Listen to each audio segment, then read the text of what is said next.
Si Bagyong Julian niya ay inaasahan na papasok muli ng Philippine Area of Responsibility ngayong gabi bilang isang typhoon category.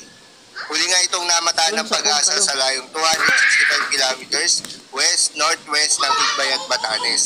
Taglay nito ang lakas ng hangin na umaabot sa 165 kilometers per hour malapit sa gitna at pagbugso na umaabot sa 205 kilometers per hour.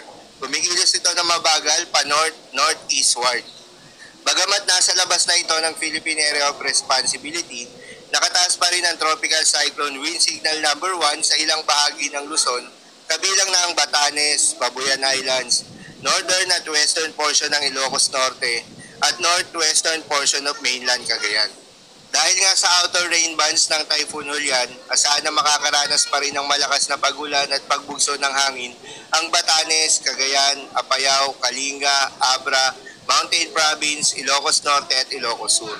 Maulap na papawirin at kalat-kalat na magulan at thunderstorm sa Central Luzon at natitirang bahagi ng Cagayan Valley, Cordillera Administrative Region at Ilocos Region.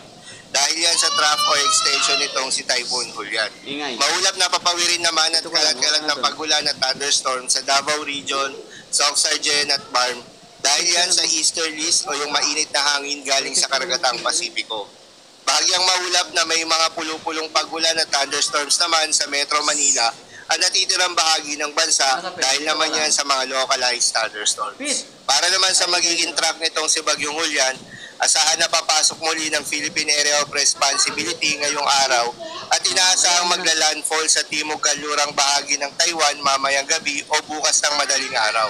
Pagkatapos, gagalaw ito ng pabago-bago bago muling lumabas ng Philippine Area of Responsibility at sa Taiwan Strait sa Biyernes o Sabado ng madaling araw. Sa ngayon, walang dominanteng sistema ng panahon ang nakakaapekto sa kilos ng bagyo, kaya posible pang magbago ang track nito sa susunod na mga bulletin. Patuloy na ihina ang taglay na lakas ni Bagyong Julian dahil sa paparating na northeasterly wind flow o yung hangin mula sa hilagang silangan at mas malamig na karagatan sa paligid nito. Inaasahang lalo pang ihina ito bago tumama na sa Taiwan.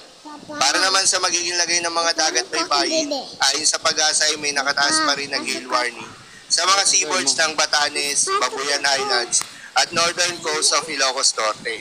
Payo ng Pag-asa ay huwag munang pumalaot yung mga kababayan nating mangingisda at yung may mga maliliit na sasakyang pandagat sa mga nasabing seaboards dahil inaasahan pa rin yung maalon hanggang sa napakaalon na karagatan. So yun lamang po para sa lagay ng panahon ngayong araw ng Miyerkules. Keep safe everyone.